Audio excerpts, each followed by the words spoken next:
My name's Ellis. I'm not the kind of guy people notice first, or second, or maybe even third. I blend in, always have. Beige car, brown shoes. A job that involves spreadsheets and awkward lunchroom small talk. People say I'm safe, like that's a compliment.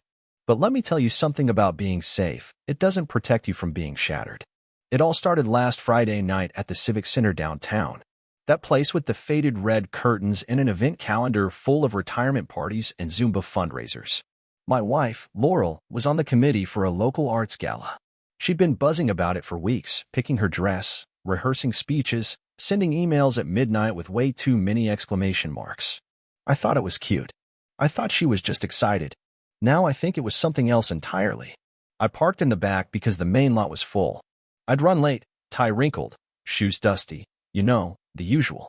I grabbed the small bouquet I picked up at a gas station. Pathetic, I know, but I was trying, and I walked up to the back entrance of the building. Then I stopped. The small square window next to the emergency door wasn't supposed to give a full view of the ballroom, but it did. Just enough. And what I saw made my heart skid into my stomach like a car hitting black ice. Laurel, my wife, in that dark green dress with the open back she claimed she didn't buy for anyone, spinning in the arms of a man I didn't recognize. Not just dancing, flowing. She laughed, tipped her head back. The kind of laugh she used to give me when I'd read terrible Yelp reviews in a fake British accent. But this laugh wasn't mine. It was his. He was tall, confident, wearing one of those tight-fit blazers that only look good on guys who know they're admired. He held her like they'd done it before. Like this was a ritual. Something practiced. I didn't barge in. I didn't yell. I did what I always do. I froze. I watched them glide across the floor while my feet stayed glued to that dirty concrete step. When I finally found the nerve to walk in, she was at the table sipping wine, cheeks flushed. She looked startled when she saw me, but only for a second. Then she smiled like nothing had happened. "You made it," she said, like I hadn't just seen her melt into another man's arms. I didn't mention the dance. Not right away. I sat through the speeches, clapped at the awards. I even forced a laugh when someone made a joke about marriage being a two-person circus with one person always cleaning up the elephant. But I didn't forget. Later, when the band started back up and the same man approached her again, I stood up first. I met her halfway across the floor. I didn't raise my voice. Didn't cause a scene. Just leaned in close enough for only her to hear, and I said, "If you step out there and dance with him again, we'll be having a different talk." She didn't smile that time. Didn't laugh. Didn't say anything at all. And that silence told me more than any confession ever could. After I said those words, "If you step out there and dance with him again," Laurel didn't flinch. She looked at me like I was overreacting, like I had just interrupted her ordering a salad. That non-response? It hurt more than if she'd gotten defensive, because it meant she had already weighed the options and hadn't fully decided which man in the room she was trying to protect. The music kept playing. Jazz, upbeat, the kind of tune people like me pretend to enjoy to fit in. But I couldn't hear it anymore. All I could hear was the ringing in my ears and the silence between us. Laurel just turned back toward our table like I'd asked her if she wanted water. I followed, barely processing how normal everything looked around us. No one noticed. No one saw what I saw. And maybe no one cared. Back at the table, I asked her casually who that guy was, the tall one. She gave a light shrug and said, "His name's Cameron. He's on the museum board. We met during prep for the auction segment. He's funny." That was it. Funny. No mention of boundaries. Of dancing too close. Of the way she kept adjusting her necklace while talking to him. All the little signs I once ignored now screamed like sirens in my face. I wanted to ask more, but I didn't want to sound jealous. Pathetic. I know, but sometimes you hang on to the illusion longer than you should, just to avoid what comes after. The rest of the night moved in slow motion. People laughed. Champagne glasses clinked. And I sat there, nodding along to conversations I couldn't follow. Laurel kept checking her phone under the table. Once, I caught her smiling at the screen. I leaned a little to the side and saw just enough of the message preview to catch a name. Cam. I didn't confront her. Not there. Not in public. I just smiled politely, stood up, and told her I'd meet her at the car. As I walked out, I passed Cameron at the bar. He didn't even pretend not to know me. Just gave a nod like we were two men who understood the same tragic truth. I sat in the car for 22 minutes before she came out. 22. I counted. When she finally slipped into the passenger seat, She looked flushed and breathless, like someone who'd run or danced. I asked her, "You good?" She just smiled, touched my arm, and said, "I needed tonight. Thank you for coming." And right there, something broke inside me. I didn't sleep that night. Laurel fell asleep beside me without a care in the world. Her breathing was soft, slow. Meanwhile, I stared at the ceiling wondering if the woman I married had already left me emotionally months ago and just hadn't told me yet. I thought about that look she gave him, the one I used to get when I'd surprise her with coffee at work or kiss her forehead in the morning. And I kept hearing her say that word. Funny. What the hell was so funny? The next morning, I opened her laptop. I know, invasion of privacy. But I was already past the point of pretending I didn't feel crazy. And what I found wasn't explicit. It wasn't even romantic. It was something worse. Dozens of email threads about planning the event. Yes, but also personal notes. Notes about me. One line in particular made my stomach twist. "He's sweet, but he wouldn't notice if I walked out the door for a week." I didn't recognize the email address she sent that to. But it wasn't a girlfriend. It wasn't a cousin. It was him. Cameron. So yeah, she may not have cheated in a way that's easy to prove. But in all the ways that mattered, I was already gone. Sunday morning arrived like a fog. Laurel was already up before I opened my eyes, bright, cheerful, humming something from the night before while frying eggs in the kitchen. She moved like someone living in a totally different version of our life. I watched her from the hallway for a while, wondering what kind of person could send emails like that at night and still whistle over bacon by morning. I wanted to ask her, really ask her. But instead, I said, "Thanks for making breakfast." And she said, "You're welcome, sweetie," without turning around. Her voice made me feel like a guest in my own marriage. Later that day, while she was out running errands, I opened her closet, not to snoop, but to remind myself who she used to be. Her green dress from the gala was stuffed at the back, still smelling faintly like her perfume, and something else. Something sharper. I checked the inside pocket of her coat out of curiosity. That's when I found a folded cocktail napkin with a phone number scrawled in handwriting too neat to be mail. It wasn't Cameron's. It was a woman's name, Marla. No last name. Just Marla. Let me know when it's safe to talk. Safe? Now I was spiraling. Who was Marla? Why would talking to her need to be safe? Why the secrecy? That night, I didn't sleep again. My stomach felt like a pit. I lay awake next to Laurel, whose breathing remained slow, calm, innocent. I started going back through everything, the retreat in Mexico, the sudden interest in personal development books, the group yoga that only women attended. It all started to feel manufactured, calculated. Monday morning, I called in sick. Said I had a migraine. The truth was, I needed space to think. I went through the guest list of the gala, found a digital copy of the program Laurel left lying on the table, and scanned for the name Marla. There it was, Marla Kennedy, donor coordinator. So she wasn't some random woman, she was involved. I searched the name online and found a LinkedIn profile. Nonprofit fundraising. She had worked closely with the board. That meant Cameron. That meant Laurel. My head spun. At lunch, Laurel texted me from her work number, which she never used casually. "If you're not feeling well, don't overthink things. You've been tired lately. We'll talk when I'm home." That didn't feel like care. That felt like management. But I didn't wait.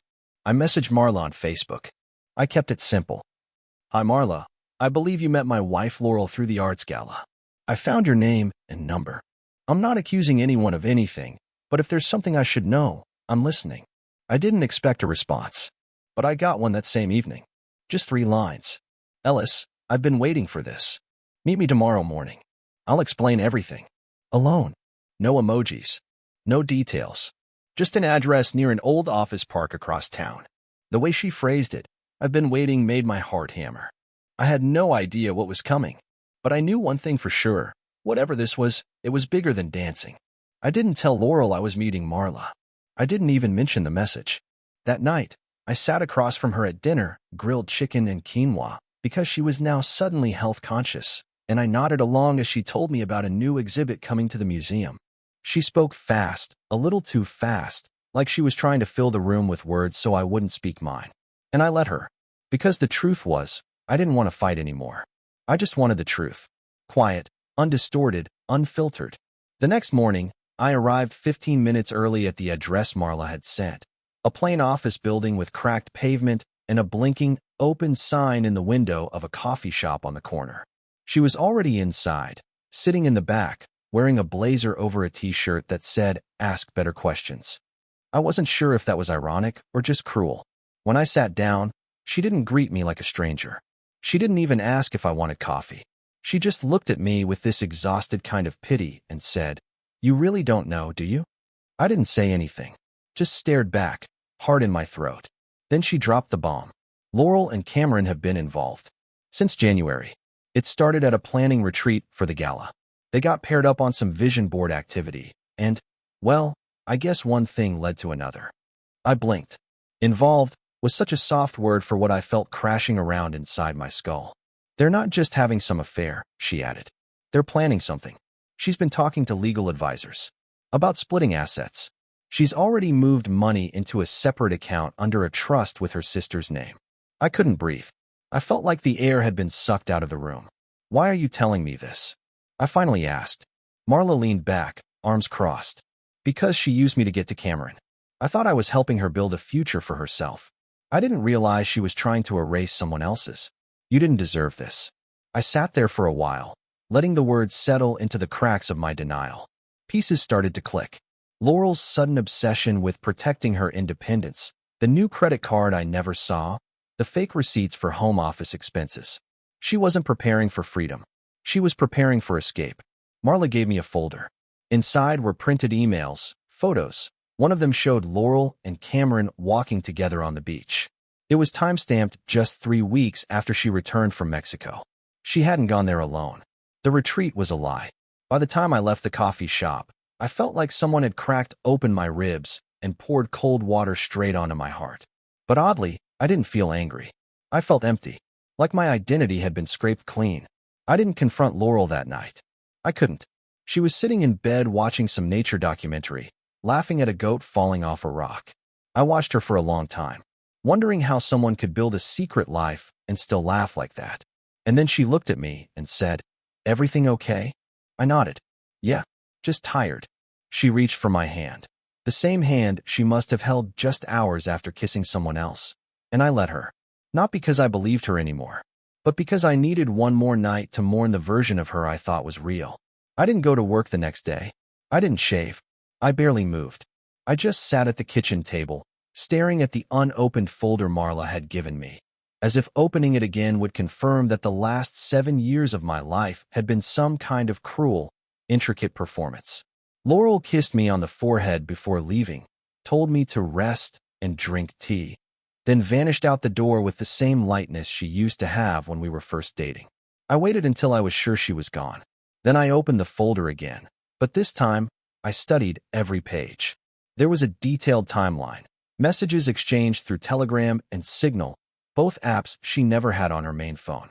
Travel itineraries that didn't match the lies she told me about yoga retreats and museum board dinners. One email in particular made me nauseous. It was from Cameron to Laurel, dated 2 months ago. It said, "He won't see it coming. He's too soft. By the time he figures it out, we'll be 6 steps ahead. Just keep playing sweet. He won't see it coming." They weren't just having a secret relationship. They were mocking me for trusting her.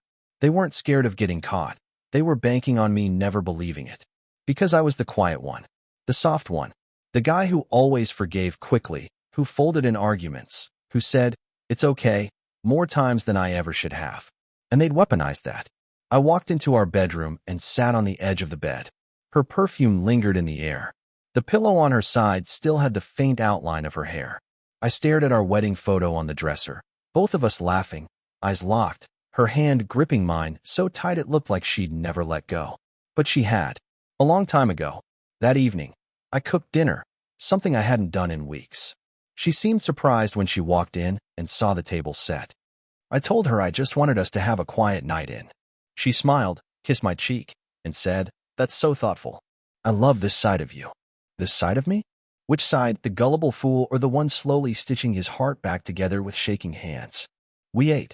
We talked. And all I could think about was that message. Just keep playing sweet. I watched her every movement, how she leaned forward when she laughed, how she kept subtly checking her phone under the napkin, how she said, "I love you," after dinner like she was clocking out of a shift. I couldn't sleep that night. Again, my thoughts spun until 3 a.m., when I finally got up and opened her home office drawer. There it was, her second phone, hidden under tax paperwork, just as Marla described. It wasn't locked. Messages. Dozens. One in particular made my chest feel like it was folding inward. Cameron, do you think he suspects anything yet? Laurel, he's been quiet. That usually means no. She thought silence meant ignorance. She didn't realize silence could also mean I was studying, recording, preparing. But the worst part? It wasn't rage I felt. It was relief. Because for the first time in weeks, I had clarity. No more wondering if I was just imagining things. No more clinging to the version of her I invented to feel safe. This was who she really was. And now, I had choices. Not about revenge. I didn't want to get even. I didn't want to hurt her. I didn't even want to talk to Cameron. I just wanted out. Not explosively. Not dramatically. Quietly. Just like how she was trying to leave me. Only I would leave first. The next morning was cloudless. The kind of late spring day where the world pretends everything's fine. Birds chirped. Lawnmowers buzzed somewhere down the street. Laurel made coffee while humming a song from the gala playlist, the same song I saw her swaying to in Cameron's arms. That image, her smiling up at him like he was a miracle, wouldn't leave me. It was etched behind my eyes like a permanent watermark. I looked at her across the kitchen island and thought, she's already gone. Her body was here, yes, but her mind had moved into a different future, one that didn't include me. And now that I had proof of it, messages, meetings, the secret account, her second phone, I could finally stop pretending. I didn't scream. I didn't break anything. I just waited until she left for her yoga class, the one that supposedly recentered her feminine core. I watched her drive off like I'd watched her so many mornings before. Only this time, I didn't wonder if she was really going where she claimed. I knew she wasn't. She was meeting him. Instead of following her, I did something else. I sat down with a notebook and wrote a letter. Not a dramatic monologue or a list of accusations. Just one page. Quiet. Controlled. Measured. I told her I knew. That I had seen the messages, read the emails, spoken with Marla. I wrote that I wasn't going to fight for someone who already left the marriage months ago. That I wouldn't beg. That I wouldn't scream. That I wouldn't be around when she came home. I placed the letter under her pillow. Then I opened my laptop and transferred what was left of my personal savings into a separate account, one she didn't have access to. It wasn't much, but it was enough. I called my brother in Oregon. Told him I was coming for a visit. For how long? He asked. I didn't answer. I think he understood. I left everything else behind, the keys, the toothbrush, the framed wedding photo that once made me proud. I only took a small bag and the folder Marla had given me, not because I needed the evidence anymore, but because I wanted to remind myself that I wasn't crazy, that it had all been real. Before locking the door for the last time, I stood in the hallway where we used to hang our coats and our laughter. I whispered a single sentence to no one in particular. She made her choice. And now, I'm making mine. By the time Laurel returned that evening, the house was silent. No smell of dinner. No me in the living room. Just a cold coffee cup on the counter and an empty space where I once stood. I imagined she went to our bedroom, found the letter, and sat on the edge of the bed, the same way I had, reading it over and over, waiting for it to turn into something else. But it wouldn't. Because I wasn't coming back. She had spent months building her exit behind my back. All I did was take the door she left half open. And I shut it. When I left that house, I didn't expect her to notice right away. I thought maybe I'd get a cold text a day or two later. Something like, "Where are you?" Or maybe even nothing. Maybe she'd shrug, sip wine with Cameron, and call it a soft ending. But it wasn't like that. It started with one missed call, then 3, then 10. By the end of that day, I had 17 missed calls, 5 voicemails, and one long text that simply said, "Ellis, please, don't do this. Let's talk. It's not what you think." Of course, it was exactly what I thought. Probably worse. And she knew it. I was already halfway through Nevada by then, driving my brother's old Ford that he lent me without asking questions. Just handed me the keys and said, "You good?" And I said, "Not yet." And he nodded like that made sense. There was something comforting about silence between people who don't need to force anything. It was the opposite of what I had lived in for the last 2 years. I listened to one of the voicemails while parked outside a gas station near a dry canyon. Laurel's voice was shaking, almost unrecognizable. "Ellis, please. I don't know what you've heard or who told you what, but I swear, I didn't mean to hurt you. I was confused. It's more complicated than you think." More complicated? She made it sound like she'd misplaced her car keys, not rearranged our whole life behind my back. And that phrase, "Who told you?" it told me everything I needed to know. She didn't regret what she did. She regretted that I found out. Later that evening, I pulled into a motel just outside Bend, Oregon. Nothing fancy, one of those places where the carpets are stiff and the ice machine rattles all night. But it was mine, my space. For the first time in months, I fell asleep without listening for the sound of her voice, her footsteps, her lies sliding beneath the door. The next morning, I got an email from our bank. Laurel had attempted to access a shared investment account. She triggered a flag by trying to transfer a sum above the limit. I had already removed my name from it, something my lawyer had advised me to do, quietly and legally. Her name was still on it, but not with the full control she assumed. I guess that was the moment she realized I wasn't bluffing. At noon, she called again. Then Cameron did. Yes, he had the nerve to call me. Blocked number. I almost didn't pick up, but curiosity got the better of me. I said nothing. Just listened. His voice was cocky, flat. "Hey, man. Look, I don't know what Laurel told you, but this thing, it wasn't meant to go down like this. She's pretty wrecked. You should talk to her before doing anything legal. You're both good people. You can work it out." Work it out? That was the moment I realized something else. Cameron wasn't in love with Laurel. He was in love with getting away with things. He had that voice. That smooth, clean-washed confidence of a man who'd done this before and was used to people folding. Used to fixing things with charm and half-truths. I hung up without replying. I didn't need to justify my silence. I didn't know anyone closure who never offered me honesty. That night, I went for a walk near the river. The air was cold. My breath came out in soft clouds. And for the first time in a long time, I didn't feel like I was walking inside a lie. I wasn't waiting for someone to notice I was broken. I wasn't hiding how much it hurt. I just existed. And that was enough. Because sometimes, survival isn't about burning the bridge. It's about realizing the bridge was already ash, and you were the only one who hadn't noticed. Weeks passed. Then a month. I stopped counting the days. Laurel's name faded from my notifications, her messages drifting into the junk folder like distant echoes from a life that no longer belonged to me. Cameron never called again. Maybe he realized I wasn't the kind of man who clung to broken things. Or maybe Laurel finally told him the truth, that I wasn't coming back. And she was right. I stayed in Oregon longer than I thought I would. My brother helped me settle into a small place near the outskirts of town, modest, a bit drafty at night, but peaceful. There was a porch that creaked when you stepped onto it, and mornings when the fog sat low over the grass like something out of a dream. I started waking up early. I stopped refreshing old texts. I started remembering what silence sounded like when it wasn't full of suspicion. One day, I joined a local book group. Just a few people who met on Wednesdays to drink terrible coffee and argue about symbolism in classic novels. I didn't say much at first.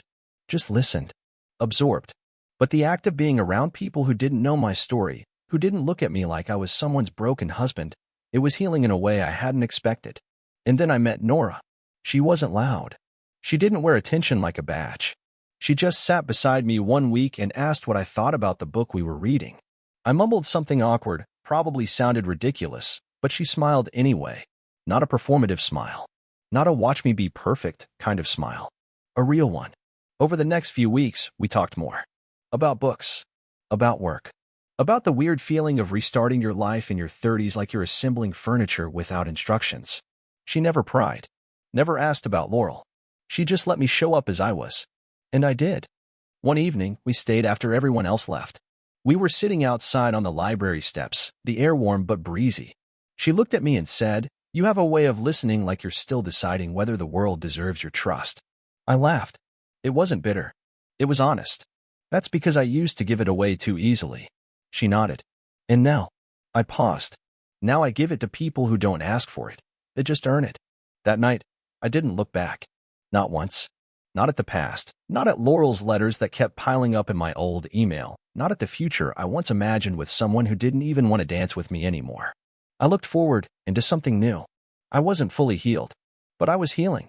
And sometimes, that's enough to begin again.